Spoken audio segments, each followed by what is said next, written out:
So recently, and by that I mean a few months ago, there's been videos of content creators talking about the best and worst content about Destiny 2 in 2023. That gave me the confidence and idea to do something a little different. We're in the final season of Destiny, and as we'll be switching to episodes in the final shape, I thought I would look back and think of the positive aspects for every season. Before we start, I want to say that this video is heavily inspired by J.R. Rizzo's One Thing I Love About Every Zombies map. Like his video, the positive things will be all over the place. It can come from a seasonal beat that I like, or even something small that I wanted to point out. So please, go check out Rizzo's video, it's really good. With all that said, hi, my name is Solar, and this is one positive about every Destiny season. And we'll start not in 2019, but with Curse of Osiris. Look, this might be the only time I get to talk about the Red War expansions, and in a positive note might I add, I'm a big fan of Vex Mercury. It's such a unique design for a planet that's been roboticized that I've never really seen before in any kind of media. Not only in the present as we saw in the story, but also the past, which is my favorite, and the future version. Next is Warmind. By the way, some of these are gonna be really quick, so get ready for a fast video. I've always liked the look of the Warmind stuff, and that also goes to the Escalation Protocol armor and weapons. And while I wasn't really sure where to talk about this since I don't know if it counts for the expansion, I will include the Whisper mission as well. Ambience wise, it is still one of the best locations we've seen. Now we move on to Season of the Forge. I originally was just going to talk about how I really like the look of the Black Armory weapons, which I still hope we get them back just for the looks alone. Oh, and the different Forge families was something I actually really liked. But I want to mention the Berserker from the Scourge of the Past raid. It's such a unique enemy that was only ever seen in that raid, and I think it's unfortunate that we never got them back. Though, from what I remember, they were pretty tough solo, so I don't know. Season of the Drifter, when Gambit was actually liked. I was surprised that this was when we got the darkness back as a main topic with the cutscene. Oh, and this is when we got to meet Juan.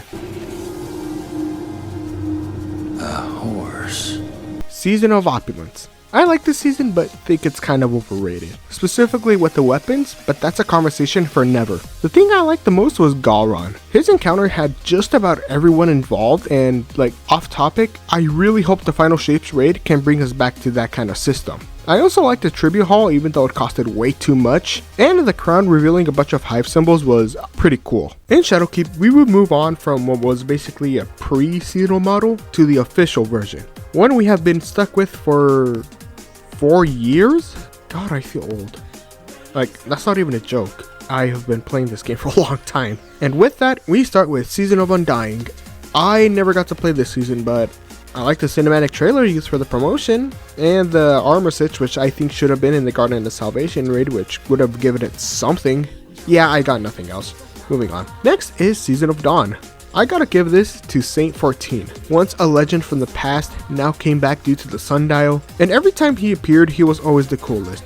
I think he's like the closest person we have to the Doomslayer in the Destiny universe. I mean, did you see what he did to the Minotaur? Now we have Season of the Worthy, a season that a lot of people didn't like, me included, but we're here to talk about the positives. I like the Warmind security bots, and the Almighty event was slow, but was a really cool event to witness and was like, what? The only time the tower got damaged. We finally end off the Shadowkeep era with Season of Arrivals.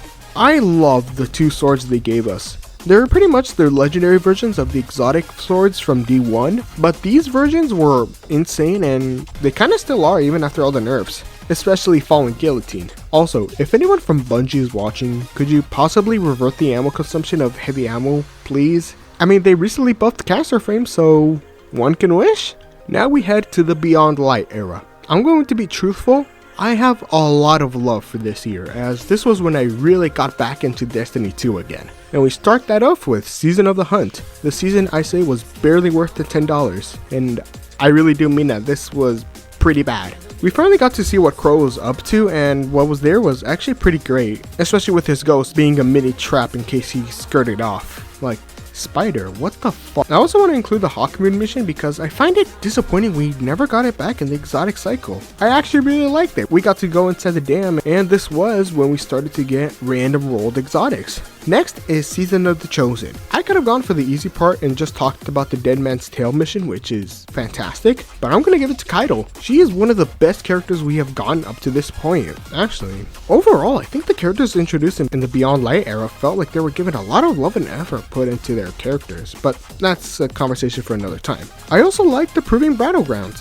I actually like that they stay in the strikes. Oh, and this was the first time we ever got a strike out of a season, which, why is this not a feature for most of the seasons? Why was it until Lightfall where we got a strike in the Vex network? Speaking of Vex networks, Season of Slicer, my personal favorite season. To choose a positive is really tough. I love the weapons and armor, I love the look of the Vex network and the idea of it in general, I love the Vault of Glass remake, but I think they handled the issue of having to help the Fallen very well with Mithrax and all the consequences that happened. And the way Mithrax talked about how they saw Saint was genuinely fantastic. And by the way, considering every single dad in this series, Mithrax is still the best dad. Finally, we arrived to Season of the Lost. I was surprised that we got to hear Savathun right before the Witch Queen expansion, as well as the fact that Deborah Wilson did and still does an amazing job as the voice of the Witch Queen. They might have even taken a shot at it.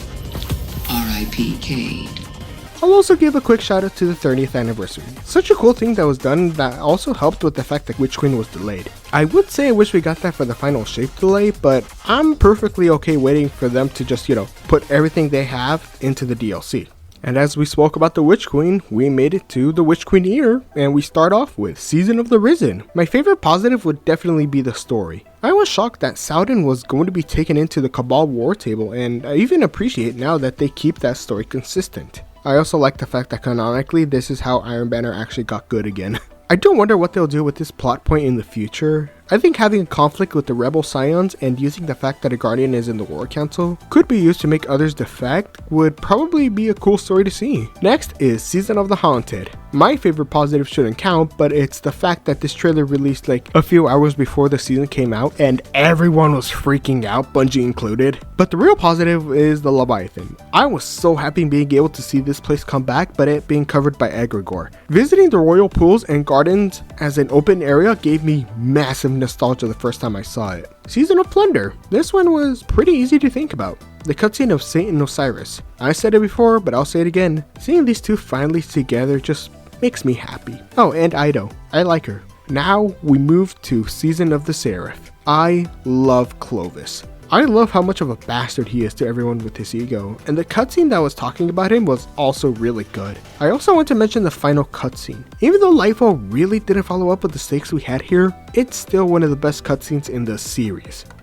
We have now made it into the Lightfall era, and with that, we start with Season of Defiance. The Avalon Exotic mission is one of my personal favorites. I mean, Vexcalibur is actually pretty good if you get used to it. Seriously, use the shield, it's overpowered. But the main mission itself is what I love. The encounter mechanics, the ad density, the lore added to the Vex network, as well as for Ashamir coming back and Brachion returning? Yeah, more of this please?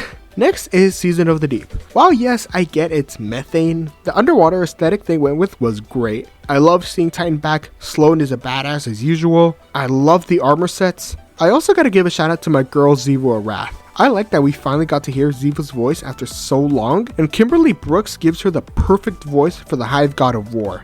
Next is Season of the Witch. There's a lot that I could really talk about with this, like Hive Eris, the Spire activity, Altar of Summons, the Imbaru engine and how the next season was revealed, but I'm gonna give this to Imbaru. He is such a smug and blunt asshole, and I love every line he had with this season, but I mainly chose him as my positive because of this line that happened when I was recording for footage. You've become quite the little spellcaster. Eris and Savathun taught you so much. Mastering the Spire, fighting like hell in our oubliette, taking Sivu down a peg. You really did your mommies proud. An honorable mention I want to give is that this was when we had the crafting ink. The insane things I saw people make was horrifying, to say the least. It's infinite ammo! Finally, we make it to the final season in Destiny 2, Season of the Wish. The coil is one of the best seasonal activities we've ever had. The scaling of the difficulty is great, the loot is great. Something I like is that you get Nightfall ciphers, so if you've already done some Grandmaster Nightfalls and you don't want to do any more, this is a great way to get some extra adept weapons. I hope we get something like this again, but for an expansion that can expand on this activity and idea. And yeah, that's it. That's every season in Destiny 2. Despite how all over the place in quality the seasonal content can be, I still personally stand by the fact that this has been the best content we have gotten for Destiny, and I really, really hope that the episodes can learn from the seasons and improve on what we got. Like, please do. Anyways, that's all for today. If you enjoy my content, why not stick around?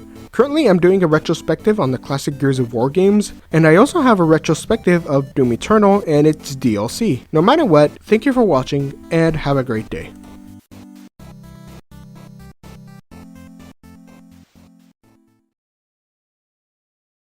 We have more taken incoming, falling back to the Arcology Solarium. I am the mountain upon which all swords shatter! Hone your edge against me! I want mommy, I want milk, I want to be held, I want to be comforted. And if you do not do all these things immediately, I will ruin your life.